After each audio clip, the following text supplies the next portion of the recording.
नमस्कार, DD news पर आप दो टूक देख रहे हैं। मैं हूं अशोक श्रीवास्तव। भारत में एक भारत विरोधी गैंग है, टुकड़े टुकड़े गैंग है, जो भारत को काट देना चाहता है, भारत को बांट देना चाहता है। 1947 में इसी टुकड़े टुकड़े गैंग ने भारत का विभाजन किया था और अब जबकि भारत का एक बड़ा हिस्सा विभाजित होकर पाकिस्तान और बांग्लादेश जैसे दो देशों में परिवर्तित हो चुका है, अब भी जो टुकड़े टुकड़े गैंग है वो गाहे बगाए भारत को काटने बांटने की साजिश रचता है। लेकिन आज भारत की सुप्रीम कोर्ट से इस टुकड़े टुकड़े गैंग को बहुत बड़ी चपत लगी है। 2019 में नागरिकता संशोधन कानून आया था और उसके बाद इस नागरिकता संशोधन कानून के खिलाफ देश में जिस तरह से शाहीन बाग मॉडल खड़ा किया गया, दिल्ली सहित देश के कुछ हिस्सों में जो दंगे हुए, उन दंगों को भड़काने में जिन लोगों की प्रमुख भूमिका थी, दंगे भड़काने में, शाहीन बाग बनाने में, देश को अराजकता की आग में झोंक देने में जिन लोगों की प्रमुख भूमिका थी, उनके लिए इस देश की कई पॉलिटिकल पार्टियां पिछले कई सालों से आंसू बहा रही हैं। कभी संविधान का हवाला दिया जाता है, कभी कानून का हवाला दिया जाता है और ये कहा जाता है कि ये बेचारे तो निर्दोष हैं, इनको छोड़ देना चाहिए। जो भारत के टुकड़े टुकड़े करने की साजिश रचे वो निर्दोष हैं, वो छात्र हैं। भारत को काटने बांटने की जो बात करता है, ये अभिव्यक्ति की आजादी है। इस देश में कई पॉलिटिकल पार्टियों ने इस पूरे खेल में खूब आनंद उठाया, खूब मजे लिए। ये खेल इतना बड़ा आप समझ सकते हैं कि आज जो है सुप्रीम कोर्ट का फैसला आया, लेकिन सुप्रीम कोर्ट का फैसला आने से कुछ दिन पहले, सिर्फ कुछ दिन पहले, अमेरिका में न्यूयॉर्क के मेयर सहित अमेरिका के कई सांसद भारत को तोड़ने, भारत को बांटने वाली जो ताकतें हैं, उनके लिए आंसू बहा रहे थे। लेकिन सुप्रीम कोर्ट पर इसका कोई असर नहीं हुआ और आज सुप्रीम कोर्ट ने 2020 के दंगे, जो नागरिकता संशोधन कानून के खिलाफ जो देश में दंगे भड़काए गए थे, उन दंगों को भड़काने में अहम भूमिका जो है साफ तौर पर माना कि शर्जील इमाम और उमर खालिद की रही है। कुल 7 लोगों की आज सुनवाई हुई। इनमें से 5 लोगों को कोर्ट ने जमानत दे दी, पर जिनके लिए पूरा लिबरल गैंग, ये जो लेफ्ट लिबरल गैंग जो है, जिनके लिए आंसू बहा रहा था, अर्बन नक्सली जिनके लिए आंसू बहा रहे थे, उन दोनों शर्जील इमाम और उमर खालिद की जमानत की याचिका खारिज कर दी। सिर्फ इतना ही नहीं, बल्कि अदालत ने यह भी कहा कि 1 साल तक ये जमानत के लिए अर्जी नहीं दे सकते। कोर्ट का यह फैसला इंसाफ की जीत है।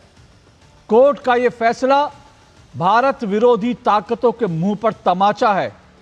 कोर्ट का यह फैसला जो लोग भारत को एकजुट रखना चाहते हैं, ये उनके पक्ष में बहुत बड़ी ताकत के साथ आया है। दो टूक में आज हम इसी पर चर्चा करेंगे, क्योंकि इन टुकड़े टुकड़े गैंग को बार बार एक्सपोज करना जरूरी है और इन टुकड़े टुकड़े गैंग के लिए जो लोग छाती पीट रहे हैं, उन रुदालियों को भी एक्सपोज करना, देश की जनता के सामने उनके चेहरे लाना बहुत जरूरी है, बार बार जरूरी है। तो आज कानून का फटका, टुकड़े टुकड़े को झटका, आज दो टूक में इसी पर चर्चा करेंगे। लेकिन शर्जील इमाम और साथ साथ जो दूसरा एक व्यक्ति है शर्जील इमाम के साथ साथ उमर खालिद, उनके लिए आंसू बहाने वाले आज भी छाती पीट रहे थे। इन दोनों के लिए किस किस तरह से आज भी छाती पीटी गई, क्या क्या तर्क कुतर्क दिए गए, वो भी सुनिए और इस पर पलटवार भी सुनिए। फिर आज की डिबेट को शुरू करेंगे। सुनिए जरा।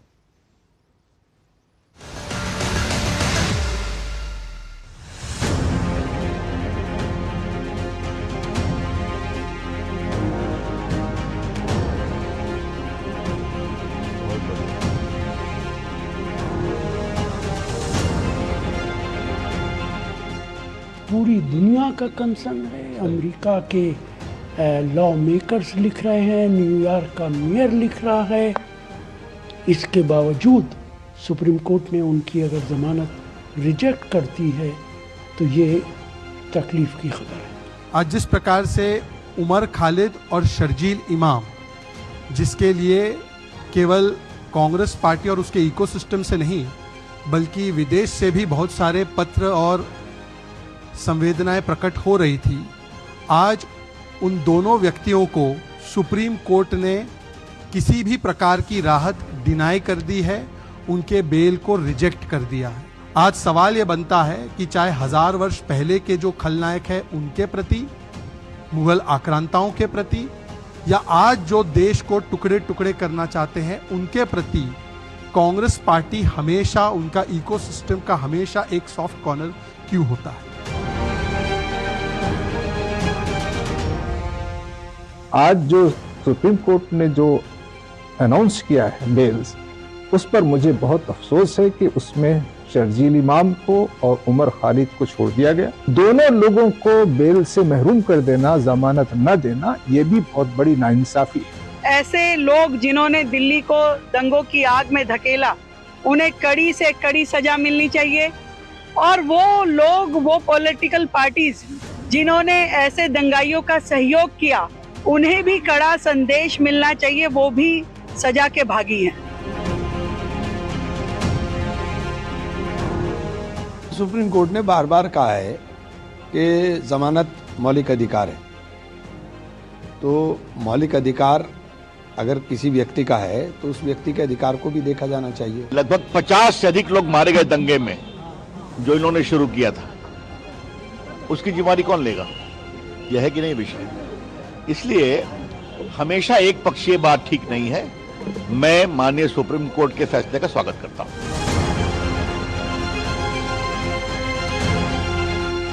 समाजवादी पार्टी समझती कि ये ज़रूर है कि किसी भी व्यक्ति को बिना सज़ा के लंबे समय तक जेल में रखना वो उसके फंडामेंटल राइट्स का उल्लंघन है। शुरू से जो ये बात सामने आ रही थी कि दिल्ली का दंगा एक सोची समझी साजिश के तहत किया गया था, लंबी तैयारी के साथ किया गया था, वो आज सुप्रीम कोर्ट का फैसला इसको पुनः साबित करता है।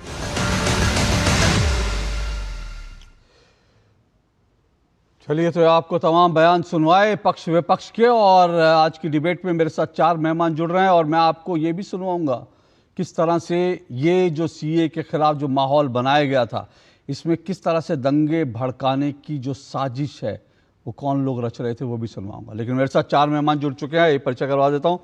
आरपी सिंह जी मेरे साथ जुड़े हैं, बीजेपी के राष्ट्रीय प्रवक्ता हैं आरपी सिंह जी। एडवोकेट निखिल जैन मेरे साथ जुड़े हुए हैं। एडवोकेट निखिल जैन राजनीतिक विश्लेषक, कांग्रेस पार्टी के समर्थक हैं। एडवोकेट आदिल हसन मेरे साथ जुड़े हैं, AIMIM के प्रवक्ता हैं। और मेरे साथ ईशकरण भंडारी जुड़े हुए हैं, एडवोकेट हैं। आप चारों मेहमानों का बहुत बहुत शुक्रिया और स्वागत। शुरुआत जो है मैं कर रहा हूँ सीधे सीधे आरपी सिंह जी और निखिल जैन, दोनों को 1.5 मिनट, और उसके बाद इस डिबेट को आगे बढ़ाऊँगा। निखिल जैन, न्यूयॉर्क का मेयर, न्यूयॉर्क के सांसद लिख रहे हैं फिर भी कोर्ट जमानत नहीं देता, ये बड़ा दुर्भाग्यपूर्ण है, बड़ा दुखदायी है। कांग्रेस के नेता का ये बयान सुना, मतलब भारत की सुप्रीम कोर्ट को भी जॉर्ज सोरोस के हवाले कर दे, भारत की सुप्रीम कोर्ट भी जॉर्ज सोरोस चलाएगा कि वहाँ के कुछ लोग चिट्ठी लिख देंगे तो उसके बाद कांग्रेस के नेताओं को तकलीफ होगी कि न्यूयॉर्क का मेयर लिख रहा है, न्यूयॉर्क के सांसद लिख रहे हैं, फिर भी कोर्ट जो है जमानत नहीं दे रहा। कि चल क्या रहा है देश में सर? अशोक जी, मेरे हिसाब से कांग्रेस के नेताओं ने जो बयान दिए हैं वो ये दिए हैं कि किस तरीके से देश की कानून प्रणाली का बीजेपी ने मजाक बना दिया है कि जिस देश को पूरी दुनिया देखती थी, लुकअप करती थी, non align movement Jawaharlal Nehru ji ने शुरू करी, और उसके बाद देश की अदालतों को, देश के कानून व्यवस्था को प्रशंसा मिलती थी पूरी दुनिया से, और आज उसी देश की कानून व्यवस्था पे सवाल उठ रहे हैं। और क्यों उठ रहे हैं? फरवरी 2020 में दिल्ली में एक घातक दंगा होता है, 53 लोग मारे जाते हैं, 53 भारतीय मारे जाते हैं, 36 मुसलमान हैं, 15 हिंदू हैं, 2 अन्य हैं। कपिल मिश्रा करके एक रूलिंग पार्टी के लीडर हैं जो स्टेटमेंट देते हैं डीसीपी को टेलीविजन कैमराओं के सामने कि इन्हें हटा लो वरना हम हटाएंगे तो तुम्हारी सुनेंगे नहीं हम। और उसी कपिल मिश्रा को दिल्ली पुलिस आरोपी नहीं बनाती, बल्कि कोर्ट को आदेश देना पड़ता है दिल्ली पुलिस को कि आरोपी बनाओ, उसके बाद भी कुछ नहीं होता। उस कपिल मिश्रा को बीजेपी मंत्री बना देती है। एक और मंत्री थे भाजपा के उस टाइम के, कह रहे थे गोली मारो इसे, गोली मारो उसे, उसी के कुछ दिनों बाद दंगे हो गए।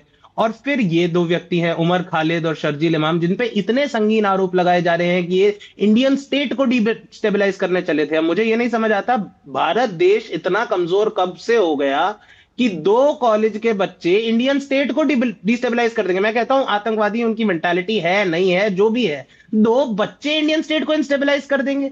जो इंडियन स्टेट को डिस्टेबलाइज करने की कोशिश कर रहे हैं चाइना और पाकिस्तान, वहां पर तो बीजेपी के मुंह में दही जम जाता है। 6 साल से इन लोग को जेल में डाल के रखा हुआ है, अभी तक इनका गुनाह साबित नहीं कर पाए। अरे इतना प्रमाण है, इतने तथ्य हैं, गुनाह साबित करिए, जेल में डालिए। देश के लोगों को सुकून मिले कि जिन्होंने दंगे भड़काए थे वो जेल में है, कन्विक्ट हुए हैं through a process of law. लेकिन क्या होता है, ओके, 1.5 मिनट आपके पूरे हुए और इससे पहले मैं आगे बढ़ूं, मैं निखिल जैन के लिए तालियां बजाना चाहूंगा। निखिल जैन, आपके लिए तालियां। बच्चे बच्चे बच्चे लड़के बच्चे, आपको सिर्फ ये सुनाई दिया? बच्चे सुनिएगा, मिनट में खाली अभी तो डिबेट शुरू हुई, अभी से काय पर आप ही का शब्द बोल रहे हो, इतनी परेशानी आपको अपने शब्द बोलने में इतनी तकलीफ क्यों रही? मैं तो आईना दिखा रहा हूं, मैंने आपने जो शब्द बोला उसी को इस्तेमाल कर रहा हूं। निखिल जैन, आपको अपने शब्दों पर शर्मिंदगी क्यों हो रही है? कपिल मिश्रा, मैं तो आपको अपने शब्दों पर शर्मिंदगी क्यों हो रही है निखिल जैन? अपने शब्दों पर शर्मिंदगी क्यों हो रही है निखिल जैन? ये देखिए, निखिल जैन को अपने शब्दों पर शर्मिंदगी, उन्होंने कितनी आसानी से, जो आदमी ये कहता है कि असम को भारत से काट दो, असम को भारत से काट दो, परमानेंटली काट दो, डालिए ना, असम को भारत से परमानेंटली काट दो। उसके वकील साहब का तर्क सुनिए, वो बच्चे हैं जो भारत के टुकड़े कर देना चाहते हैं, नॉर्थ ईस्ट को भारत से काट देना चाहते हैं। निखिल जैन के लिए वो बच्चे हैं, वो बच्चे हैं। ये निखिल जैन के लिए सिर्फ मैंने कहा, आज पूरा देश निखिल जैन के लिए तालियां बजाए और ये देखे कि कांग्रेस किस गर्त तक चली गई है। कांग्रेस इस देश को तोड़ने वालों को बच्चा कह के किस गर्त तक चली गई है कि कांग्रेस आज उनके लिए खुलेआम देश तोड़ने वालों के लिए आज जो है प्रोपेगेंडा चलाती है। खुलेआम प्रोपेगेंडा नहीं चलाती, बल्कि खुलेआम जो है उनकी वकालत करती है। और इनको इस बात की तकलीफ है, भारत की न्याय प्रणाली की तकलीफ है। इनको इस बात की तकलीफ नहीं है कि विदेश में बैठा सांसद भारत की सुप्रीम कोर्ट को प्रभावित करने की कोशिश कर रहे हैं। इनके हिसाब से भारत की सुप्रीम कोर्ट को ईमानदारी के कहने पर चलना चाहिए, भारत के जज साहब के कहने पर नहीं।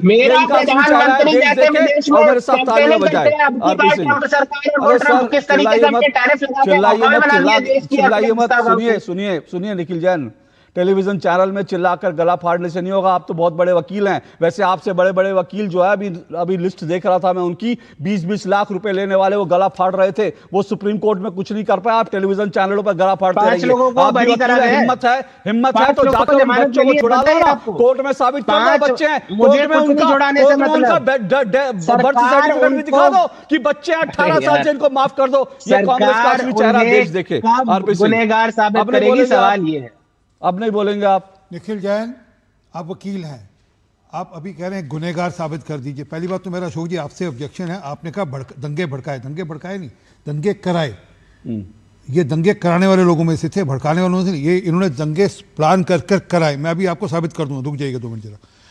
कोर्ट ने क्या कहा? अदालत ने कहा कि अभियोजन और सबूतों दोनों के लिहाज में से उमर खालिद और शर्जील इमाम की स्थिति उन 5 आरोपियों की तुलना से अलग है। कथित अपराधों में इन दोनों की केंद्रीय मुख्य भूमिका रही है। इन दोनों की हिरासत जुडिशल कस्टडी की अवधि भले ही लंबी रही हो, लेकिन ये ना तो संवैधानिक प्रावधानों का उल्लंघन करती है, ना ही संबंधित कानूनों के तहत लगे वैधानिक प्रतिबंधों के निष्प्रभावी करती है। ये मैं नहीं कह रहा, ये कोर्ट कह रहा है कि कोर्ट मान रहा है कि ये दोषी है। आप तो बच्चे कह रहे हैं उनको।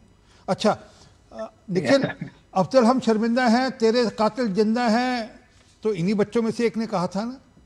किसी ने नहीं कहा था आरपी सर, उसका 1.5 मिनट पूरा नहीं हुआ निखिल।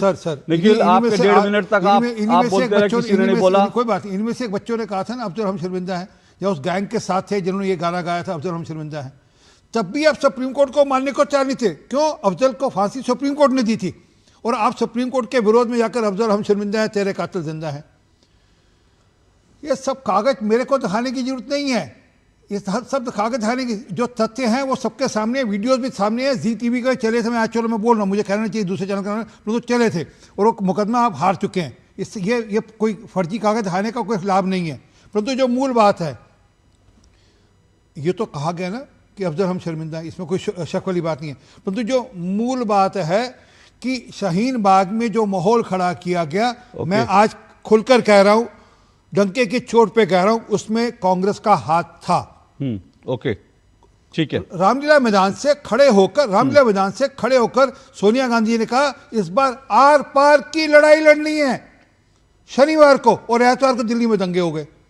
आप कपिल मिश्रा का नाम ले रहे थे, कपिल मिश्रा का नाम ले रहे थे ना। अरे मैं आपको जो एक बात ध्यान रखना जैन साहब, मैं जब जो बात करता हूँ पक्की बात करता हूँ, कोई व्हाट्सएप दुनिया से नहीं पढ़कर बताता। पहली बात, एक सेकंड लूंगा सिर्फ जी। वो जो वहां पर सलमान खुर्शीद भी गए थे शाहीन बाग, मनीष सिसोदिया भी गए थे, किस लिए गए थे कि सीए के चलते हुए मुसलमानों का कोई हक मारा जा रहा है, हिंदुस्तान के मुसलमानों का हक मारा जा रहा है। कौन सा हक मारा गया? हिंदुस्तान के मुसलमानों का या नहीं धमकाया? आरपी सर, कपिल मिश्रा ने पुलिस को धमकाया या नहीं बिल्कुल नहीं धमकाया। उसने कहा कि अगर इनको आपने इलाज नहीं किया, अरे सुन तो रहो ना, आपने बोला, सुनो एक मिनट। आप कपिल मिश्रा को कंपेयर कर रहे हैं देश को, जो तोड़ने की बात कर रहे थे, जो चिकन नेक काटने की बात कर रहे थे, हालांकि आज उनकी खुद की नेक फंस गई है। वो चिकन नेक काटने की बात की थी, शर्जील इमाम ने नहीं की थी। कहा था नहीं, कहते हमें चिकन नेक को अलग कर असम को अलग कर देना, नॉर्थ ईस्ट को अलग कर देना है। तो 6 साल से आपकी सरकार कर क्या रही है? सजा क्यों? 6 साल कोर्ट में जाओ ना, कोर्ट में क्या कहा? आप कोर्ट में जाओ। आपने आज बड़े बड़े वकील खड़े किए, कपिल सिब्बल साहब, सलमान खुर्शीद साहब, बड़े बड़े वकील खड़े किए। आप भी खड़े जाते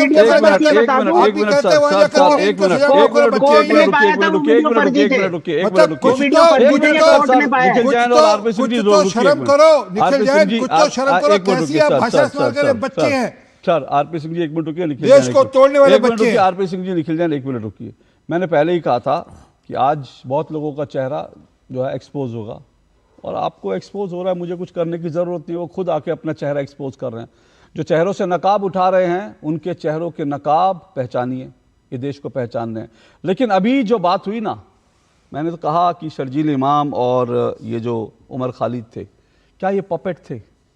क्या इसके पीछे जो साजिश थी, साजिश तो कोर्ट में चल रहा है। मैं कुछ बयान आपको सुनवा देता हूं, ठीक है, जिसकी तरफ इशारा कर रहे हैं। कपिल मिश्रा का भी सुनाइएगा। दंगे हुए, उन दंगों से एक दिन पहले का बयान है रामलीला मैदान में।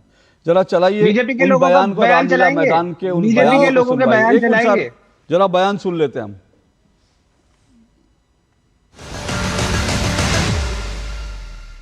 नाइंसाफी सहना सबसे बड़ा अपराध है। इसलिए मोदी शाह सरकार को अपनी आवाज बुलंद करके बताइए कि लोकतंत्र की रक्षा के लिए हम कोई भी कुर्बानी देने के तैयार है, कोई भी कुर्बानी देने के लिए तैयार है। संविधान की रक्षा के लिए हम हर तरह की संघर्ष करने के लिए तैयार है। साथ कांग्रेस पार्टी खड़ी है, मिलकर हिंदुस्तान के लिए हमें लड़ना है। और जो आज डर है, डर का माहौल है, नफरत का माहौल है, नहीं, ये दरअसल राहुल गांधी, सोनिया गांधी कह रही थी कुर्बानी देने के लिए तैयार हो जाइए। राहुल गांधी आर पार की लड़ाई, सड़कों पर उतरने की बात कर रहे थे। प्रियंका गांधी वाड्रा कह रही थी कि जो है ये इस बाबा साहब का संविधान की दुहाई दे रही थी। और किस लिए दिया जा रहा था? एक कानून के खिलाफ ये सारा माहौल बनाया जा रहा था। वो कानून क्या था? नागरिकता संशोधन कानून, सीए कानून। आज बांग्लादेश में एक और हिंदू महिला का बलात्कार करके, एक विधवा हिंदू महिला का बलात्कार करके उसके बाल काट दिए गए हैं, सिर्फ इसलिए क्योंकि वो हिंदू थी। बांग्लादेश में लगातार हिंदुओं पर, पाकिस्तान में जो हो रहा है सबको पता है, किस तरह से उनकी संख्या गिर रही है सबको पता है। जब संविधान बना था उस वक्त गांधी जी ने, उसके बाद नेहरू जी ने, सबने आश्वासन दिया था कि भारत का टुकड़े होने के बाद जो बांग्लादेश में और पाकिस्तान में जो रह जाएंगे हिंदू, उनकी जिम्मेदारी हम लेंगे, उनके ऊपर कोई संकट आता है तो। और उसी संकट को देखते हुए सीए कानून लाया गया था। लेकिन उसके खिलाफ क्या माहौल बनाया गया कि सड़कों पर उतरो, कुर्बानी देने के लिए तैयार हो जाओ। आर पार की लड़ाई है, और आर पार की लड़ाई ऐसी हुई कि आर पार की लड़ाई में दिल्ली में दंगे हुए। इस सारी क्रोनोलॉजी आपको अच्छी तरह से मालूम है। बहरहाल एडवोकेट आदिल हसन, क्या आपको भी लगता है इंसाफ नहीं किया सुप्रीम कोर्ट ने? सुप्रीम कोर्ट में मामला गया और सुप्रीम कोर्ट से इंसाफ की उम्मीद थी, क्योंकि 6 साल से एक आदमी जेल में है। सुप्रीम कोर्ट को न्याय, जस्टिस चंद्रचूड़ ने भी कहा था बेल मिलना चाहिए। सुप्रीम कोर्ट को देखना चाहिए कि आसाराम बापू और राम रहीम को बार बार बीजेपी पैरोल पे छोड़ रही है। 6 रेप एक्यूज है, बीजेपी सजा हो गया है, उसको 40-40 दिन का पेरोल मिल रहा है। राम रहीम को वो जेलर जो दे रहा है वो बीजेपी ज्वाइन कर रहा है, आसाराम को पेरोल मिल रहा है। सुप्रीम कोर्ट को सोचना चाहिए कि यही एनएसए लगा था हार्दिक पटेल पर, भाजपा ज्वाइन किया, सब मामला ठीक हो गया। सुप्रीम कोर्ट को भी यह सोचना चाहिए, नवनीत सहगल आपका 112 करोड़ का किकबैक पे हुआ, कुछ नहीं बोला। हेरन जोशी पर भी पीएमओ के मीडिया एडवाइजर थे, सुप्रीम कोर्ट को उस पर भी सोचना चाहिए। रागिनी तिवारी नाम ही गायब हो गया, जिसने दंगा भड़काया था, पूरी दुनिया ने वीडियो देखा था। कपिल मिश्रा तो वाह वाह भाई, जिसने मोदी जी के बारे में क्या नहीं असेंबली में कहा था, लॉ मिनिस्टर बना दिए, पूरी दुनिया ने देखा, केस बंद करने की बात की है। सुप्रीम कोर्ट को यह भी देखना चाहिए कि अखलाक के केस में उत्तर प्रदेश सरकार केस वापस, एक आदमी की लिंचिंग हो गई उस पर केस वापस लेने की बात करती है। सुप्रीम कोर्ट को यह भी देखना चाहिए कि जुबेर को एक फर्जी ट्विटर के अकाउंट के नाम पर जेल हो गया, सुप्रीम कोर्ट यह भी देखे।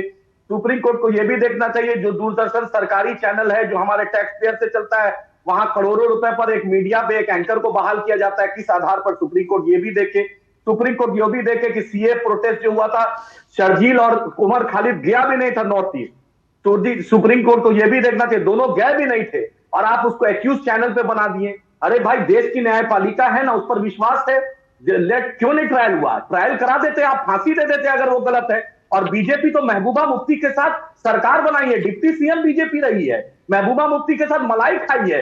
अफजल गैंग, अफजल हम शर्मिंदा है, महबूबा मुफ्ती की सरकार उसकी पार्टी समर्थन करती है, बीजेपी मलाई खाने के लिए ठीक है। जिन्ना के मजार पे अडवाणी जाएंगे, नवाज शरीफ क्या मोदी जाएंगे, अजहर मसूद को कंधार बीजेपी छोड़ेगी, उसके बाद राष्ट्रीय अध्यक्ष बीजेपी का रक्षा दलाली करेगा बंगारू लक्ष्मण, तब भी कुछ नहीं है। सब इल्जाम मुसलमान पर, सब इम्पार्ट लेफ्ट लिबरल जैसे लोग। अरे मेरे टैक्स पेयर का है ये दूरदर्शन, किसी का इंसान का नहीं है। सुनिए आदिल हसन सुनिए, आदिल हसन सुनिए, आपको बिना रोके टोके मैंने सब बोलने का मौका दिया, लेकिन मैंने पहले ही कहा था, आज लोग अपने चेहरे, अपने नकाब खुद नोच के दिखाएंगे, देश को खुद नोच के दिखाएंगे, और वही कर रहे हैं इस डिबेट में। सबके चेहरे देखिए। आदिल हसन, मैंने आपके बीच में नहीं बोला, आपके बीच में मैंने नहीं बोला। आदिल हसन, मैंने आपके बीच में नहीं बोला। सुनिए आदिल हसन, मैंने आपके बीच में नहीं बोला। अब मेरे बोलने से आपको तकलीफ हो रही है, मेरे बोलने से तकलीफ हो रही है। आप 1.5 मिनट तक बोलेंगे, अशोक श्रीवास्तव बोलेगा तो मिर्ची लग जाएगी, धुआं निकलने लगेगा कानों से। अब सुनिए 1 मिनट, आदिल हसन सुनिए 1 मिनट, आवाज बंद कीजिए इनकी, आवाज बंद कीजिए, आवाज बंद कीजिए इनकी, आवाज बंद कीजिए 1 मिनट, आवाज बंद कीजिए 1 मिनट, आवाज बंद कीजिए। आदिल हसन सुनिए, पहली बात मैंने कहा था, आज ये लोग खुद अपने मुंह से नकाब उतारेंगे। और सुनिए, आदिल हसन डिबेट में आने से पहले मुझे एक प्यार भरी धमकी भिजवाते हैं, ठीक है? डिबेट में आने से पहले मुझे धमकी भिजवाते हैं। क्या धमकी भिजवाते हैं वो भी सुनिए। ये इन लोगों का चेहरा, मैंने आपसे कहा था, इन लोगों का चेहरा नकाब उतारेंगे और मैं इनका नकाब उतारूंगा, क्योंकि आज देश के खिलाफ, देश के टुकड़े टुकड़े करने वालों के खिलाफ जो लोग खड़े हैं, उन सब का चेहरा देश के सामने आना चाहिए। ये आदिल हसन बड़ी बड़ी बातें कर रहे थे और डिबेट में जुड़ने से पहले मुझे इन्होंने क्या मैसेज भिजवाया सुनिए। ये भेजते हैं, kindly ask Ashok ji to maintain the dignity of channel. ये देश की डिग्निटी का ख्याल नहीं रखेंगे, देश को टुकड़े टुकड़े करने वालों के साथ खड़े रहेंगे। इनको चैनल की डिग्निटी, चैनल पर बैठकर कुछ भी अनाप शनाप बोलेंगे। एक शब्द इन्होंने बोला भारत के टुकड़े टुकड़े करने वालों के खिलाफ, एक शब्द अगर आपने सुना वो आपने नहीं सुना होगा, लेकिन उनको चैनल की डिग्निटी, जो देश को तोड़ना चाहते हैं उनको चैनल की डिग्निटी की चिंता है। और सुनिए आगे, आदिल हसन, मैं सबके नकाब उतारना जानता हूं। Ask him to behave like anchor. अरे मुझे आप बताएंगे एंकर की तरह बिहेव करना? आदिल हसन, जब आप निक्कर पहन के घूमते थे ना, तब से एंकरिंग कर रहा हूं। आप जैसे बहुत लोगों के चेहरे से नकाब उतारे हैं मैंने, समझे? निक्कर पहनना भी जब आपको नहीं आया था तब से एंकरिंग कर रहा हूं। मुझे मत बताइए behave like a anchor. I am behaving like a nationalist, I am behaving like a Indian. और भारत को जो तोड़ने की कोशिश करेगा आदिल हसन, मेरे डिबेट में उसको मैं खड़ा कर दूंगा, ऐसे जैसे आज आपको खड़ा कर दिया। ये धमकियां किसी और को दीजिएगा, मुझे मत सिखाइएगा behave like a anchor, behave like a spokesperson, behave like a Indian. Adil Hasan, पहले एक भारतीय की तरह बिहेव करना सीख लो, उसके बाद डिबेट में बैठकर चिल्लाना। भारतीयों की तरह बिहेव करना आता नहीं, दूसरों को ज्ञान देने आते हैं। उंगली मत दिखाइए, ऐसी ऐसी बहुत उंगलियां मैंने देखी हैं, और धमकी मत दीजिए, किसी और को धमकी दीजिएगा आदिल हसन जाकर। ईशकरण भंडारी, इनकी धमकियों को मैं एक जवाब दूंगा, एक एक धमकी का। ईशकरण भंडारी, उंगली मत दिखाइए, कहीं और जाके दिखाइएगा, जो लोग आपसे डर जाए उनको दिखाइएगा, समझे आदिल हसन? ईशकरण भंडारी। अशोक जी, ये एक महत्वपूर्ण केस था और मैं इस पे आना चाहता हूं क्योंकि हमने हर तरह की राजनीतिक बात करने की लोगों ने कोशिश की है। ईशकरण भंडारी, एक मिनट, ईशकरण भंडारी, ईशकरण भंडारी ने जो शुरुआत की ना वो बड़ा इंपॉर्टेंट है, लेकिन आपने देखा मेरी डिबेट में 3 जो है एडवोकेट हैं, केस के बारे में किसी ने बात नहीं की, ना आदिल हसन ने और ना ही निखिल जैन ने। दोनों अपने आप को लॉयर एडवोकेट लिखते नाम के आगे। उनको बात क्या करनी है? एजेंडा की, भारत तोड़ने वाले एजेंडा की। ईशकरण भंडारी, शुक्रिया आप केस पर आए। उंगली किसी और को दिखाइएगा आदिल हसन, क्योंकि आदिल हसन चुटकियों में खत्म कर देता हूं आप जैसे लोगों को डिबेट में, चुटकियों में डिबेट में धो देता हूं आप जैसे लोगों को। अशोक जी, जानबूझ के केस की बात नहीं की जाती, पूरे वर्ल्ड के हर इशू की बात की जाती है, क्योंकि केस के अंदर जो सुप्रीम कोर्ट ने होल्ड किया है वो जनता ना पहुंचे, उसकी जनता गहराई ना समझे, ये पूरी कोशिश होती है। आप समझिए कि दिल्ली के अंदर 50 लोगों की जान जाती है, 700 लोग इंजर्ड होते हैं, इस तरह का टेरर अटैक है, और कहा जाता है ये तो बच्चे कर रहे थे, ये तो मासूम से बच्चे थे। जो लोग इतना बड़ा मास्टरमाइंड बन जाए, और सुप्रीम कोर्ट बोलता है उनका रोल, सुप्रीम कोर्ट ने एग्जामिन किया हर अक्यूज का रोल सेपरेटली।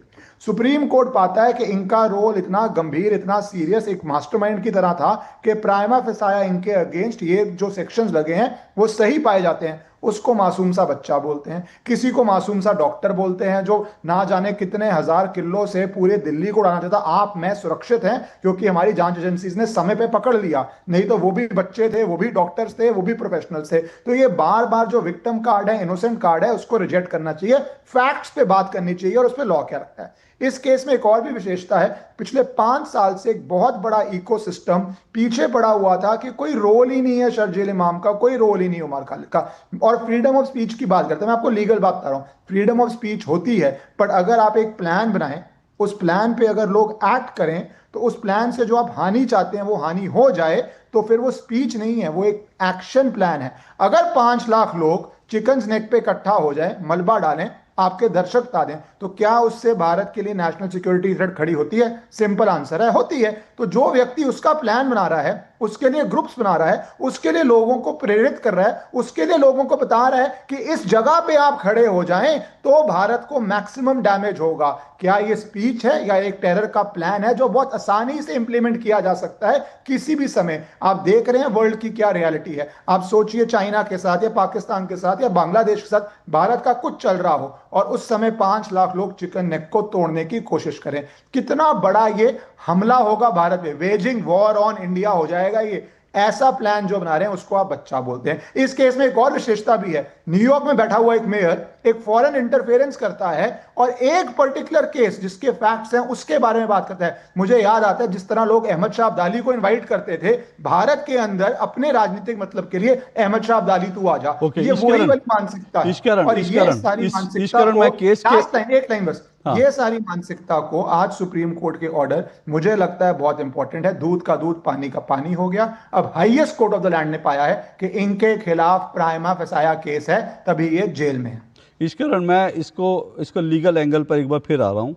जो बात मेरे दोनों पैनलिस्ट ने कही, ठीक है, निखिल जैन ने और साथ साथ आदिल हसन ने, कि भैया इसको बेल हो जाती है, उसको बेल हो जाती है, ठीक है, जो है कपिल मिश्रा को के खिलाफ कुछ नहीं होता, कोर्ट ये सब नहीं देख रही है। कोर्ट, हालांकि इसमें एक बड़ा इंटरेस्टिंग बात है, मैं एक बात बता दूं, जो लोग इसको अगर हिंदू मुस्लिम के चश्मे से देख रहे हैं उनको ये भी समझना चाहिए, जिन 5 लोगों को आज जो है जमानत दी गई ना वो भी मुस्लिम हैं, गुलफिशा फातिमा, मीरान हैदर, शिफाउर रहमान। तो आप ये लोगों को भ्रमित करने के लिए 2 अलग अलग कानून को कंपैरिजन करने की कोशिश कर रहे हैं, वैसा होता नहीं है। देश में या विदेश में भी टेरर लॉज हमेशा सेपरेट होते हैं, निजी मतलब इन द सेंस से नॉर्मल क्रिमिनल लॉ से जिसमें आपकी मेरी लड़ाई हो जाती है। कुछ गलत भी हो जाता है तो वो नॉर्मल क्रिमिनल लॉ है। पर अगर आप या कोई इस पैनल में बैठा हुआ पूरी बिल्डिंग को उड़ाने की कोशिश करे तो वो निजी नहीं रहता, वो नॉर्मल क्रिमिनल लॉ नहीं रहता, वो एक टेरर अटैक हो जाता है। उसके लिए स्पेशल पार्लियामेंट लॉ पास करता है जिस लॉ के अंदर केस चल रहा है। इसीलिए उस लॉ का जो प्रोविजंस हैं जो कॉन्स्टिट्यूशनली वैलिड हैं, सुप्रीम कोर्ट ने माने हुए हैं, इसलिए उनकी बेल नहीं हो रही। और एक बात और, बार बार बोलते हैं डिले डिले डिले, कितने सालों से अंदर है। डिले एक ग्राउंड होता है बेल का, सोल ग्राउंड नहीं होता। फैक्ट्स देखने पड़ते हैं, रोल देखना पड़ता है, तभी कुछ लोगों को बेल हुई। इसका मतलब ये नहीं है वो इनोसेंट है। कल कोई बोले जिन 5 की बेल होगी वो इनोसेंट है। ये पाया गया कि बहुत देर से आप जेल के अंदर हैं, आपका रोल इतना है, उस रोल के हिसाब से जो बैलेंस किया सारे कानून को और कितनी देर जेल में आपको बाहर कर दिया। वो इनोसेंट नहीं, कल वो कन्विक्ट हो सकते हैं। पर इन दो का रोल, शर्जील इमाम और उमर खालिद का रोल, ऐसा पाया गया कि आपको डिले के बाद भी, और डिले भी आपकी अपनी वजह से है, वो हाईकोर्ट की जजमेंट है, मैं जा नहीं रहा उसके अंदर, उस डिले का आपको लाभ नहीं मिलेगा क्योंकि बाकी चीजें आपके अगेंस्ट इस लेवल की हैं कि जो कानून है उसके अंदर आपको जेल में रहना है। ओके, मैं जरा बच्चों का बहुत संक्षेप में, हाँ आ रहा हूं निखिल। 7 बार किसने पोस्टपोनमेंट मांगी ये भी बता देना चाहिए आपको। 7 बार कोर्ट से पोस्टपोनमेंट, ये डिले का कारण क्या है कि 7 बार कोर्ट से पोस्टपोनमेंट मांगी। शायद 12 बार है, शायद पता नहीं 7 या 12 बार जो जानकारी। खैर, मैं जिनको बच्चा कहा जा रहा है उनका बता भी दूं, बच्चे किस तरह के बच्चे हैं ये। उसके बाद निखिल जैन आ रहा हूं आपके पास। ये उमर खालिद, इसने कहा कश्मीर पर भारत ने अवैध कब्जा कर रखा है, कश्मीर पर भारत ने अवैध कब्जा। ये बच्चा उमर खालिद, और यही बच्चा जो है नारे लगाता है अफजल हम शर्मिंदा है तेरे कातिल जिंदा। अफजल कौन है? अफजल जो है भारत की संसद पर जिसने हमला किया, उनमें उनके लिए उसकी बरसी मनाई जा रही थी। अफजल हम शर्मिंदा है तेरे कातिल। अफजल का कातिल कौन था? भारत की सुप्रीम कोर्ट। तो जिनके लिए अफजल का कातिल सुप्रीम कोर्ट है, क्योंकि सुप्रीम कोर्ट ने एक आतंकवादी को फांसी की सजा सुना दी, वो आज भी सुप्रीम कोर्ट के फैसले पर अगर छाती पीट रहे हैं, रुदाली रोना रो रहे हैं, तो बड़ा स्वाभाविक है। अब आता हूं शर्जील पर, सुनिएगा थोड़ा सा इसका बयान, बड़ा लंबा चौड़ा बयान था। ये कहता है कि भैया हमें अपने साथ साथ हर मुसलमान को अपने साथ एक हिंदू लाना है, हर मुसलमान को अपने साथ एक हिंदू लाना है। गैर मुस्लिम हमारे साथ नारे तकबीर लगाएं, हमारी शर्तों पर हमारे साथ खड़े हो तो ठीक है। मतलब हिंदू आए हमारे साथ लेकिन हमारी शर्तों पर आए, नारे तकबीर लगाएं। अगर नहीं आएंगे तो कोई बात। ये कहता है कि दरअसल अगर इनको लाने पर क्या होगा, कम्युनल, अगर नहीं लाएंगे तो कम्युनल टैग लग जाएगा, इसने कहा। लेकिन फिर बाद में कहता है कम्युनल टैग से भी फर्क नहीं पड़ता, कोई दिक्कत नहीं है। फिर ये कहता है 5 लाख लोग हमारे साथ हों तो हम हिंदुस्तान और नॉर्थ ईस्ट को परमानेंटली काट सकते हैं। 5 लाख। बिल्कुल ठीक बात है। ये तो गया ही नहीं, ये असम में गया ही नहीं। ये तो इधर बैठकर कह रहा था 5 लाख लोग आए और असम को परमानेंटली काट दो भारत से, सब ठीक है। ये असम नहीं गया, तो दिल्ली में बैठकर कहीं भी बैठकर बात करो तो इसलिए अपराध थोड़ी बनता है। आप यहां पे बैठ के कुछ भी बोल दे, अपराध थोड़ी बनता है। असम और इंडिया कट जाएं, ये हमारी जिम्मेदारी है। असम और इंडिया कट जाएं, ये हमारी जिम्मेदारी है। सो कॉल्ड बच्चा शर्जील। बोलिए निखिल जैन। अशोक जी, सबसे पहले तो शायद आपके दर्शक भी देखेंगे कि मैंने इतने 1.5 मिनट में कितनी बातें कही। कपिल मिश्रा पे, अनुराग ठाकुर पे सवाल उठाया, ये बोला कि उन 53 लोगों को न्याय नहीं मिलेगा। न्याय क्यों नहीं मिल रहा है? 6 साल में ट्रायल क्यों नहीं पूरा हुआ है? आपने किस चीज को पकड़ा? कॉलेज के बच्चे को, कॉलेज के लड़के कह लो, आरोपी कह लो, अपराधी कह लो, जो मर्जी कह लो। बच्चे मैंने सर कॉलेज के, अरे सर कॉलेज अपने साथ इस्तेमाल किया। आरपी सर, मैं आपको इंटरजेक्ट नहीं करता। देखिए, कॉलेज के बच्चे, कॉलेज के लड़के, बच्चे मेरे मुंह से निकला तो वो कोई, अच्छा ठीक है, आप कर दूं, अब कॉलेज के लड़के कर दूं, या यही आप ऐसी जिम्मेदारी से भागते रहेंगे कि क्यों आज तक उन 53 लोगों को न्याय नहीं मिला है? उसके बाद मेरे पे इश्करन ने आपने आरोप लगाया, माफ कीजिएगा, कि मैंने कोई कानून की बात नहीं करी वकील होने के बावजूद, क्योंकि कानून की तो बात यहां पर हो का रही है। कानून की बात हो रही होती तो मैं बिल्कुल करता। मैं Jalaluddin Khan versus union of India 2021 justice Oka की सुप्रीम कोर्ट की जजमेंट का हवाला देता, जहां पर वो रिआइटरेट करते हैं कि यूएपीए में भी bail is the rule, jail is the exception, क्योंकि आर्टिकल 21 को अदरवाइज फ्लाउट करेगा। जस्टिस बैठे थे उनको सब पता नहीं था। निखिल जैन, आज जो जज बैठे थे उनको सब पता नहीं था। RP sir, these things are discretionary, these are not set in stone।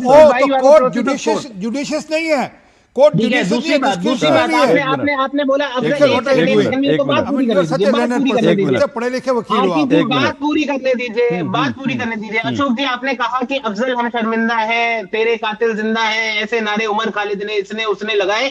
ये मैं आपको दिखा देता हूँ, दिल्ली के कोर्ट ने पाया था ये जो वीडियो टीवी चैनल अच्छा चलो मेरा चैनल से बात करो, निखिल जी मैं चैनल आपको सुनो, उसने कहा कि हिंदुस्तान पर कश्मीर पर जबरदस्ती कब्जा कर रखा है, किसी ने भी ये नहीं मैं कहा। चैलेंज दे रहा हूँ, मैं चैलेंज दे रहा हूँ। अगर मैं आपको वीडियो दिखाऊंगा जहाँ पे उमर खालिद कह रहा है कि मुझे लग रहा है पर कब्जा कर रखा है। सर एक मिनट सर, मुझे लग रहा है यहाँ पर वकील जो है निखिल जैन कितने बड़े वकील हैं, निखिल जैन कितने बड़े इन भारत को तोड़ने वालों के कितने बड़े वकील है, कितनी बड़ी दलीलें दे रहे हैं। लेकिन मैं आज ये कहना चाहता हूं, मैं आज बड़े शर्म के साथ कहना चाहता हूं, बड़े दुख के साथ कहना चाहता हूं, निखिल जैन बहुत बड़े डिबेटर हो सकते हैं, लेकिन वो 0/0 बटा सन्नाटा वकील हैं, क्योंकि इनके पास डिबेट में बताने के लिए इतने तर्क हैं, लेकिन कोर्ट में इनके कोई तर्क नहीं चलते।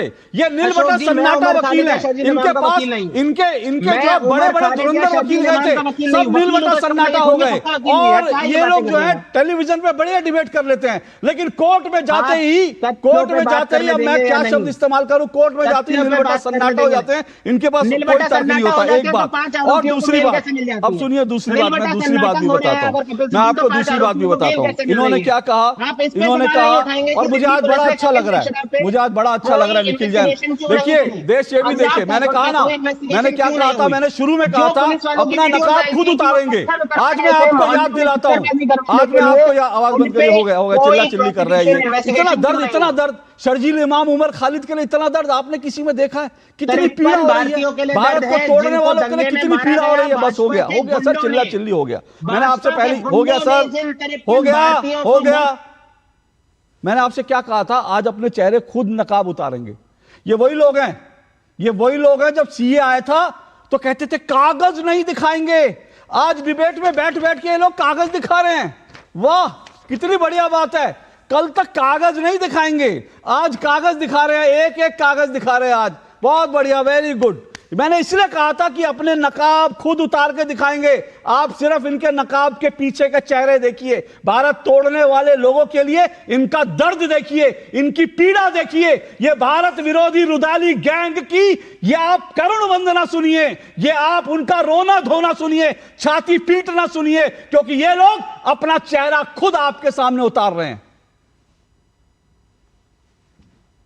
ईश्वरण भंडारी जी, ये देखिए अशोक जी, इसमें जरूरी बात क्या है, क्योंकि बार बार मैंने जैसे बोला, आप मीडिया के अंदर आके कुछ भी बोल सकते हैं, मीडिया टाइम भी देगा, आप जितना मर्जी भ्रम फैला लीजिए, पर कोर्ट के अंदर ना एविडेंस आता है, कोर्ट के अंदर सारे तर्क आते हैं। यहाँ पे बैठ के आप कुछ भी जजमेंट ले आइए, कोर्ट के अंदर आपको जजमेंट जो भी बेंच सुन रहा था उसके सामने आप वो जजमेंट आर्ग्यू करते हैं।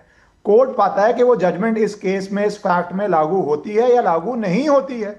कोर्ट ने फैसला दे दिया। देखिए पिछली बारी सुप्रीम कोर्ट से अगर आपको याद हो, जब पिटीशन विड्रॉ हुई थी तो इकोसिस्टम ने किस तरह का पूरा वातावरण बनाया था कि हमने क्यों विड्रॉ कर ली, कि वो जज बोलना नहीं चाहिए, बट आपको पता है किस तरह की बातें की गई थी सोशल मीडिया पे कि उस जज के सामने में आर्ग्यू करना नहीं चाहते थे, स्ट्रैटेजी थी इसलिए विड्रॉ कर दिया। तो आप खुद डिले कर रहे थे अपनी बेल आर्ग्यू करने से, आप खुद ट्रायल को डिले कर रहे हैं। क्या आप जो गलती खुद करते हैं आप उसका बेनिफिट ले सकते हैं? आप खुद ही डिले करें, बोले अब डिले हो गया इसलिए बेल दे दो, ऐसा नहीं हो सकता। और जो भी जजमेंट्स ये कोर्ट कर रहे हैं, सारी सुप्रीम कोर्ट में कोर्ट हुई थी, देश के बेस्ट वकील उस केस में पेश हुए थे। आप जिस भी पैरामीटर से आजकल बेस्ट माने जाते हैं, और आज भी ऑप्शन है, जो मर्जी वकील आप करना चाहते हैं आप कर लीजिए। कोर्ट ने खारिज किया, और इसका एक अंतिम रीजन मैं बोलता हूं खारिज का, जो फ्यूचर बच्चे और स्टूडेंट्स को पता होना चाहिए, ऐसी चीजों में किसी नेता के भाषण में मत फंस जाइए। देश के ऊपर अगर आप ऐसा हमला करेंगे तो आपको लंबे समय तक शायद सारा जीवन जेल में रहना पड़ेगा। ओके, एक मिनट रुकिए। आप इसे देश पे हमला कह रहे हैं, निखिल जैन से उनका मैं इस पर वर्जन लूंगा, आरपी सिंह जी से भी लूंगा। आप कह रहे हैं सीधा देश पे हमला, लेकिन उससे पहले जानकारी दे दूं कि जिन AIMM के प्रवक्ता आदिल हसन ने मुझे डिबेट में आने से पहले धमकी भिजवाई थी कि behave like an anchor, debate छोड़कर भाग गए। इन लोगों के चेहरे आप 2 टूक में देखते रहिए, इनके चेहरे कैसे एक्सपोज होते हैं। मुझे धमकी दे रहे थे डिबेट में आने से पहले, ऐसे 50 लोगों की धमकियां मैं रोज सुनता हूं, मुझे फर्क नहीं पड़ता। बिहेव लाइक एन एंकर, वरना क्या कर लोगे भाई, वरना क्या कर लोगे? अंकित शर्मा बना दोगे? 57 चाकू मारे गए थे अंकित शर्मा को। अंकित शर्मा बना दोगे मुझे, या फिर रतन लाल जो है कांस्टेबल रतन लाल की तरह गोली ठोक दोगे आदिल हसन? क्या करोगे? डीसीपी अमित शर्मा जिसके सर पे मारा गया था, आदिल हसन क्या करोगे? बिहेव लाइक एन एंकर, पहले बिहेव लाइक एन इंडियन। मेरी डिबेट में आने से पहले आदिल हसन भाग गए होंगे, लेकिन छुप छुप के देख रहे होंगे टीवी। तो सुन लो, बिहेव लाइक ए इंडियन, उसके बाद मेरी डिबेट में आना। जो इंडियन की तरह बिहेव नहीं करता, मैं उसको ऐसे ही भगाता हूं डिबेट से, भागते फिरेंगे आप उसके बाद। निखिल जैन सवाल यह कि वो कह रहे हैं कि भाई देश के खिलाफ युद्ध का ऐलान किया था, तो फिर ये कैसे आप इसको मैं निखिल से एक सवाल पूछ सकता हूं अशोक जी, अगर आपकी परमिशन हो? निखिल जी से पूछना चाहते हैं? हाँ जी, निखिल से। अच्छा निखिल, एक बात, आप वकील हैं, किससे पूछेंगे? मुझे एक सीधा सा सवाल है। अगर कोई बोले कि भारत के एक हिस्से को जाम करके, और वो स्ट्रैटेजिक हिस्सा है जहां पे एंट्री पॉइंट नैरो है, उसको भारत से तोड़ के अलग कर दिया जाए, तो वो भारत पे हमला है, वो वेजिंग वॉर ऑफ इंडिया है या नहीं है? सीधा सीधा जवाब दर्शक अपने आप देख लेंगे। ये आप लीगल सवाल पूछ रहे हैं? 1962 की आपने Kedarnath Singh versus state of Bihar की अगर जजमेंट पढ़ी होगी तो आप ये भी जानते होंगे कि सेडिशन में until there is an act अगर किसी देश के एक हिस्से को नहीं, कानून का सवाल पूछ के बिना नुआंस के आंसर चाहिए। पॉलिटिकल अब कौन हो रहा है ये? आप एक हिस्से को दूसरे हिस्से से दर्शकों को बेवकूफ मत समझिए। इसका अब ये भी नहीं, अशोक जी अब ये देखिए, अशोक जी अब ये देखिए, ये सुप्रीम कोर्ट के वकील इतने चतुर है, इन्हें पता है लीगल पोजीशन क्या है, पर ये लीगल पोजीशन नहीं समझाने देंगे मुझे। सुप्रीम कोर्ट ने आज ही बताइए लीगल पोजीशन क्या है। लीगल पोजीशन आज ही बताइए कहां पर ऑर्डर में पैरा बताओ।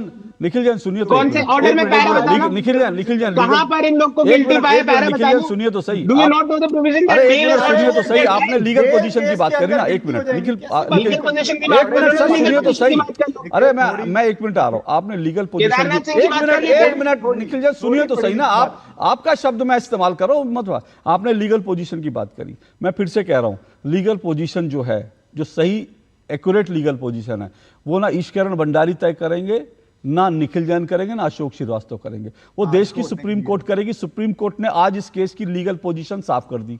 अब मैं एक चीज और बोलता हूं। देखिए, बहुत सारे तर्क दिए जा रहे हैं, इसका क्यों नहीं हुआ, उसका। देखिए, ऐसा है, देश की अदालतों में बहुत सारी चीजें आती हैं, बहुत सारी चीजें आती हैं, ठीक है, और उसमें हर जज जो है अपने अपने हिसाब से कानून की व्याख्या करते हैं, अपने अपने हिसाब से वो, तो उनका फैसला फाइनल होता है। कई बार जो है छोटी जज का फैसला फाइनल नहीं होता, बड़ी अदालतों में जाता है, और आज फैसला सुप्रीम कोर्ट ने। अब ये जो छाती पीट रहे हैं ना कि भाई 5 साल से बंद पड़े ये हो, अब मैं कहता हूं कि क्या ये जो अभी अभी आदिल हुसैन और ये लोग जो गिनवा रहे थे, इसका उसका फैसला, आपने इस फैसले का जिक्र क्यों नहीं किया? जानते हैं ये कौन है? ये जागेश्वर प्रसाद अवधिया। आदिल हसन तो बात नहीं करेंगे क्योंकि उनकी पार्टी में मुसलमान लगा है, तो उनको हिंदुओं से क्या मतलब है, तो बात ही नहीं करेंगे। और क्योंकि ये जो है दोनों जो देश तोड़ने में शामिल थे वो जो है मुस्लिम थे, इसलिए उनका ध्यान आया। तो ये जो जागेश्वर प्रसाद अवधिया है, इसको 100 रुपए की रिश्वत, 100 रुपए की रिश्वत के लिए 39 साल जेल में रहना पड़ा, और 39 साल बाद जो है कोर्ट ने कहा नहीं रिश्वत ली।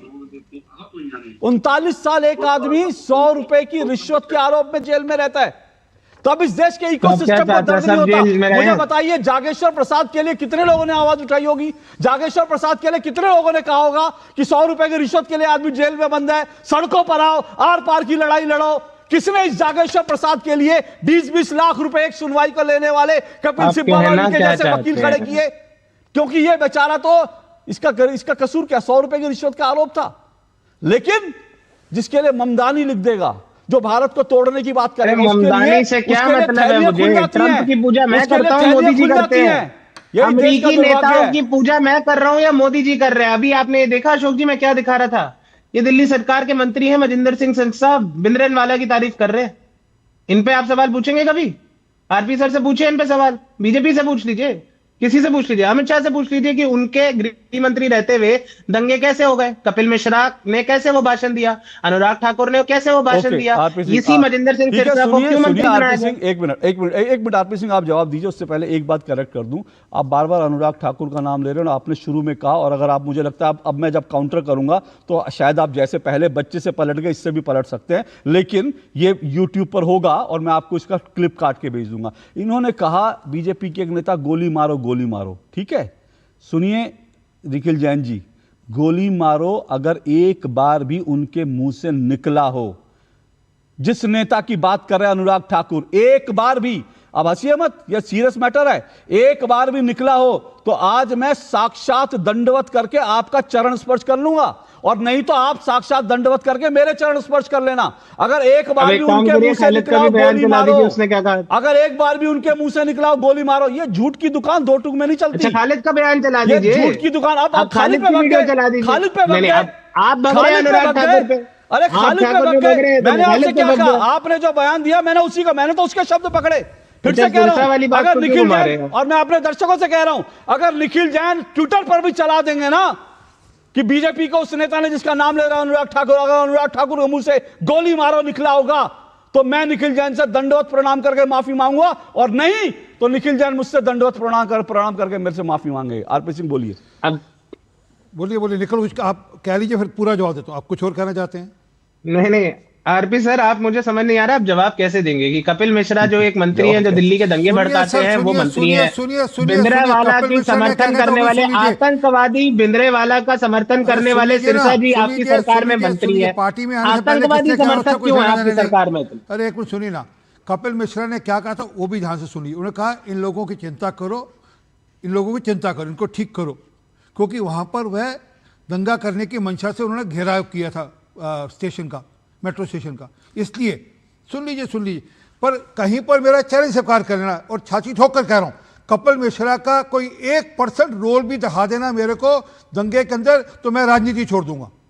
1% रोल कपिल मिश्रा का पूरे उस दंगे के अंदर, मैं राजनीति छोड़ दूंगा। देखिए सर, मैं एक चीज कहना चाहता हूं, देखिए एक मिनट रुकिए, सिरसा साहब को तो जवाब दीजिए जो आतंकवादियों के समर्थन में है। क्या बोला? आप मुझे तो नहीं सुना, उन्होंने बोला, नहीं मुझे नहीं सुन पाया, क्या बोला? फिर से सुन लीजिए। सुनिए सर, सुनिए, मैंने क्या कहा कि उन्होंने पार्टी ज्वाइन करने से पहले कुछ उनका कोई स्टैंड रहा होगा, आज उनका वो स्टैंड नहीं है। तो आपने पार्टी क्यों ज्वाइन करा ली? ऐसे तो ना आदमी रिग्रेट भी कर लेता, आदमी चेंज भी कर लेता, पहली बात। दूसरी बात परंतु आपने अभी तक ये नहीं कहा, बताया कि शनिवार को सोनिया गांधी ने रामलीला मैदान से कहा आर पार की लड़ाई, अभी सब वीडियो तो खाए ना, सोनिया गांधी, प्रियंका और राहुल गांधी, और अगले दिन दिल्ली में दंगे फैल जाते हैं, तो किसको जिम्मेवार ठहराएंगे? असल में क्या कि आपकी party Indian Muslim league party हो चुकी है, ये आपके नेता खुद कहते हैं रेवंत रेड्डी, और इसलिए आप किसी हद तक जाएंगे शर्जील इमाम और उमर खालिद को डिफेंड करने के लिए। अच्छा, इस बात से डिनाई कर सकते हो कि शर्जील इमाम ने कहा था कि चिकन नेक पर अगर 5 लाख लोग पहुंच जाए तो देश का अलग हिस्सा हो जाएगा? कहा था नहीं कहा था? आरपी जी, मैं क्लियर कर देता हूँ, ना मैं शर्जील इमाम को डिफेंड कर रहा हूँ, ना मैं उमर खालिद को डिफेंड कर रहा हूँ। मेरा तो दिक्कत ये है कि अभी तक इन लोगों की ट्रायल क्यों नहीं पूरा हुआ है? देश की कानून व्यवस्था का ऐसे मजाक क्यों बनाया जा रहा है? 53 लोग दंगे में मारे गए, वो कोर्ट में जाकर खड़े होकर पोस्टपोनमेंट हो सकती है, ट्रायल में नहीं थी, वो ट्रायल में नहीं है सर, वो ट्रायल में नहीं है। सुप्रीम कोर्ट पोस्टपोनमेंट कौन मांग रहा है सर? वो पोस्टपोनमेंट ट्रायल में नहीं मांगी जा रही, ट्रायल में कोई पोस्टपोनमेंट नहीं मांगी गई है। 6 साल से वो तो पोस्टपोनमेंट मांगते रहेंगे, वो तो बेल भी मांग रहे थे, वो तो जो मर्जी मांगेंगे। 5 साल से ट्रायल क्यों नहीं चल रहा? कि 1 घंटे से गला फाड़ फाड़ के शर्जील इमाम को डिफेंड करने के बाद डिबेट के एंड में बोलते हैं मैं उनको डिफेंड कहाँ कर रहा हूँ। तो भाई आप 1 घंटे से कह रहे हैं कि आपके कान में अगर सुनने की दिक्कत है तो मैं मदद नहीं कर सकता दोस्त। मैं आपसे कहता हूँ गवर्नमेंट क्या कर रही है, तो फिर उनका जेल में रहना सही है? आप उनको डिफेंड नहीं कर रहे तो उनका जेल में रहना सही है आपके हिसाब से? चलिए प्रक्रिया से लोग रहते हैं, आप तो वकील हैं, मैं ब्रेक पर जा रहा हूं, 1 मिनट। मैं आपको कुछ चीजें दिल्ली दंगों की जो कहानी है उसके ऊपर जो किताब है, मैं उस ऑथेंटिक किताब में से कुछ चीजें आपको सुनवाऊंगा। आपको इस बात का एहसास होना चाहिए कि ये दंगे कितने खतरनाक थे, क्योंकि अगर आप इन दंगों को खतरनाक नहीं मानेंगे तो फिर आप इनको बच्चा ही कहेंगे, लेकिन आपको मालूम होना चाहिए ये देश को तोड़ने की साजिश थी। एक ब्रेक के बाद आ रहा हूं।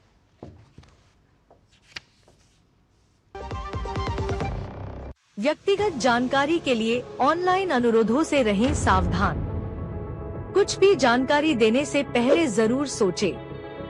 कोई भी वैधानिक कंपनी फोन या इंटरनेट पर आपसे निजी जानकारी कभी भी नहीं मांगती, इसलिए ऐसे कॉल या ईमेल आने पर अपनी जानकारी देने से पहले समझदारी दिखाएं और सावधानी बरतें। इच्छाओं की कोई उम्र नहीं होती, आज हो या कल आंखों में हरदम चमकती, कल भी रहे आज के ठाट, ना हो टेंशन रिटायरमेंट के बाद, हाँ करनी है तैयारी एनपीएस जरूरी है। LIC युवा प्रोफेशनल्स के लिए लाए हैं नव जीवन श्री। करें नियमित प्रीमियम का भुगतान, जीवन बीमा का आनंद लें, प्राप्त करें प्रीमियम के प्रतिशत पर गारंटीकृत एडिशंस, अपने वित्तीय लक्ष्यों के अनुरूप मैच्योरिटी पर गारंटीकृत धनराशि पाएं। मौजूदा पॉलिसी धारकों के लिए आकर्षक अतिरिक्त लाभ आज ही खरीदें। गोल्डी छोले मसाले जहाँ जाए रिश्ते बनाए। गोल्डी लाए हैं फ्रेश लॉक टेक्नोलॉजी जो रखे मसालों को हर समय फ्रेश। चलिए दो टुक आप देख रहे हैं कानून का फटका, टुकड़े टुकड़े को लगा झटका। जिस तरह से शर्जील इमाम उमर खालिद की जमानत को सुप्रीम कोर्ट ने जो है नामंजूर कर दिया, 1 साल तक वो जमानत याचिका दायर नहीं कर सकते। उनकी मुख्य भूमिका मानी दिल्ली जो दंगों में। इन सब के कारण आज जिस तरह से रुदाली गैंग रो रहा है, छाती पीट रहा है, उसी पे चर्चा कर रहे हैं। मैंने ब्रेक पे जाने से पहले ये बताया था।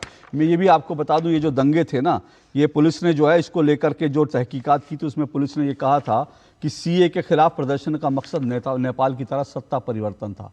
नेपाल की तरह सत्ता परिवर्तन करना लक्ष्य था। जिस तरह से दंगे, और मैं दंगों की अनकही कहानी में से ये आपको बताता हूँ, अंकित शर्मा, ये जो लोग उसमें मारे गए थे ना, 26 साल का अंकित शर्मा था। 1 मिनट, दंगों के बात हो जाए ना, थोड़ी तकलीफ होगी, लेकिन करिए ना, बताइए कि कैसे एनडीटीवी के 2 रिपोर्टर्स पे गोलियां चलाई गई। जैसी दंगों के फैक्ट की बात करते हैं ये रुदाली गैंग फिर रोता है, इसलिए सुनिए जरा। 26 साल का था अंकित शर्मा, 26 साल का। पोस्टमार्टम रिपोर्ट में 51 चोटें बताई, 51 चाकू से मारा गया था, 51 बार। मीडिया रिपोर्ट के अनुसार सलमान ने बताया उसने और उसके कुछ अन्य मुस्लिम लड़कों ने, साथियों ने अंकित के शरीर को काले कपड़ों से ढक दिया था। वे उसे खींचते हुए ताहिर हुसैन के घर ले गए। ताहिर हुसैन आम आदमी पार्टी का काउंसलर था। यही वो घर था जहां से दंगे के सारे सामान बरामद हुए। यही वो घर था जिसकी छत से पेट्रोल बम फेंके गए थे और कई जगहों पर हमले किए गए थे। अंकित शर्मा की लिंचिंग और हत्या में 10 से 14 लड़के शामिल थे। मीडिया के अनुसार सलमान ने कबूला कि उसने भी अंकित पर कम से कम 14 बार चाकू मारे थे। उसका चेहरा खराब कर दिया गया और उसे ब्रिजपुरी नाले में फेंक दिया गया। एक कहानी, और आपको मैं ऐसी कई दर्जनों कहानियां सुना सकता हूं, दर्दनाक कहानियां। जिस तरह से CA के नागरिकता, इसमें प्रमाण दिए हुए हैं, नागरिकता संशोधन कानून CA के खिलाफ, CA में हिंदुओं को गाली देने का क्या मकसद था? ये शर्जील इमाम और उमर खालिद और ये पूरा जो इकोसिस्टम था कांग्रेस का, ये हिंदुओं के, इसमें जो है हिंदुओं के स्वास्तिक चिन्ह, हिंदू फोबिया बनाया गया था इसको, हिंदुओं के स्वास्तिक चिन्ह को जो है उसका अपमान किया गया था। और ये देखिए क्या लिखा है, हिंदुओं के जो पवित्र माने जाने वाले प्रतीक थे उनका अपमान किया गया था। और यह प्रयास किए गए कि हिंदू संस्कृति के साथ जुड़े प्रतीकों को तोड़ा मरोड़ा जाए। जैसे बिंदी लगाने वाली हिंदू स्त्रियों को बुर्के में दिखाया गया और यहां तक कि मां काली मां को भी हिजाब पहने दिखाया गया। यह सब कुछ उस दंगे में जो पृष्ठभूमि में हो रहा था, यह बड़ा लंबा चौड़ा इतिहास है, बहुत लंबा चौड़ा, और यह बहुत काला इतिहास है। यह इस देश में हो रहा था। ये जो दंगे भड़काने की कोशिश चल रही थी, दंगे जो किए गए, भड़काने क्या किए गए। अब इस दंगों के लिए अगर सुप्रीम कोर्ट इंसाफ देने के लिए, जिसकी बार बार बात हो रही है, अगर 53 लोग मारे गए, उन 53 लोगों को इंसाफ देने के लिए शर्जील इमाम और उमर खालिद को जेल में रखना जरूरी है तो रखा जाना चाहिए। अगर देश को तोड़ने वाले जो आरोपी हैं उनके खिलाफ होना चाहिए तो होना चाहिए। जो भी देश को तोड़ना चाहता है उसके 5 साल क्या, उसके लिए 50 साल तक जमानत नहीं होनी चाहिए। जो देश को तोड़ना चाहता है 50 साल जमानत क्यों हो जो देश को तोड़ना चाहता है। बोले निखिल जैन, 30 सेकंड आखिरी। मेरा सवाल शुरू से लेकर अंत तक यही है, 53 लोग मारे गए, 53 भारतीय, 36 मुसलमान, 15 हिंदू, 2 अन्य। एक आपने दर्दनाक कहानी पढ़ी है, ऐसी 52 दर्दनाक कहानियां और हैं। रिपोर्टर्स पे गोलियां चलाई गई, पुलिस के वीडियोस हैं, पुलिस डंपर से पत्थर उतरवा रही थी मोहल्लों में ताकि पत्थरबाजी हो सके, और उसके बावजूद किसी पे कोई एक्शन नहीं है। अब आप एक स्टोरी पढ़िए सिलेक्टिवली, मैं सारे तरीकन की बात करता हूँ। अगर कोई हिंदू मरता है तब भी मुझे दर्द होता है, मुसलमान मरता है तब भी दर्द निखिल होता है। जैन जो आप बोल रहे हैं ना, मैं तो झूठास की लिंचिंग पे भी सवाल उठाता हूँ, झूठों का कच्चा चिट्ठा इस किताब में खोला गया है। उन झूठों का कच्चा चिट्ठा इस किताब में खोला गया है। 15 दिसंबर की रात सुनिएगा, अब ये सुनिएगा। अरे 15 दिसंबर को छोड़िए, फरवरी की बात करिए, जब दंगे हुए अब आपने मुंह में उंगली दी है तो सुनना पड़ेगा। चुप हो जाइए, चुप हो जाइए, सुनना पड़ेगा, आवाज बंद करिए। 15 दिसंबर को ये संदेश जो है सोशल मीडिया पर फैलाया गया। यही जो जामिया के लोग थे ना, जामिया में जो दंगे हुए थे, 15 दिसंबर को यह संदेश फैलाया गया कि शकील नाम के एक लड़के को जामिया मिलिया इस्लामिया विश्वविद्यालय परिसर में पुलिस ने मार दिया है। ऐसे ऐसे संदेश जिनका आप जिक्र कर रहे हैं ना, ऐसी ऐसी वीडियो काट छाट कर ऐसी बहुत फैलाई गई थी, लेकिन ये आदमी, ये कोई लड़का नहीं मरा था। इस तरह के 50 झूठ फैलाए गए शर्जील इमाम, उमर खालिद के गैंग ने और कांग्रेस के इकोसिस्टम ने, और उसी ने दंगे किए गए। इन झूठों का पर्दाफाश इस किताब में किया गया है। कोई झूठ बोले तो मैं सच लेकर बैठता हूं। बोलिए छोटी सी बात, निखिल जैन आपने सब गा दिया। ताहिर हुसैन के घर के ऊपर से, छत के ऊपर से पेट्रोल पंप फेंके गए, वो नहीं बताया। ताहिर हुसैन का क्या रोल था वो नहीं बताया आपने। बिल्कुल नहीं बोलेंगे ना, क्योंकि आपने एक इकोसिस्टम बिल्ड करना है। ऐसे जितने रेडिकल, ऐसे जितने आतंकवादी, ऐसे जितने देश को तोड़ने वाले, उनको शील्ड करने का, उनको शील्ड करने का जो बांग्लादेश में हिंदुओं का साथ हो रहा है, उसके पैरेलल यहाँ ड्रॉ कर एक इकोसिस्टम बिल्ड करना है। अरे भैया, ये मुस्लिम ब्रदरहुड, तुम जैनी हो तो मुस्लिम ब्रदरहुड का हिस्सा कब से बन गए? अरे यार, आप निखिल जैन हो, आप मुस्लिम ब्रदरहुड का हिस्सा कब से बन गए हो? सर समय मेरा कंप्लीट हुआ, लेकिन मैं सिर्फ ये कहूंगा भाई, ये जो फैसला है कोर्ट का फैसला है, ये जितने बड़े बड़े वकील हैं ना, सब खड़े थे, और ये छोटे छोटे वकील जो टेलीविजन चैनल में डिबेट कर रहे हैं ना, ये भी जाके खड़े हो जाएं। उसके बाद जो कोर्ट का फैसला आएगा वो स्वीकार करना होगा। संविधान की किताब हाथ में लेने से नहीं होता, संविधान को मानना होता है, और संविधान कहता है कि सुप्रीम कोर्ट का फैसला सर्वोपरि है। लेकिन अगर उस पर बात भी नहीं आप मानते तो इसका मतलब आप भी टुकड़े टुकड़े गैंग का हिस्सा हैं। आज के लिए इतना ही, कल मुलाकात होगी, इजाजत दीजिए, नमस्कार।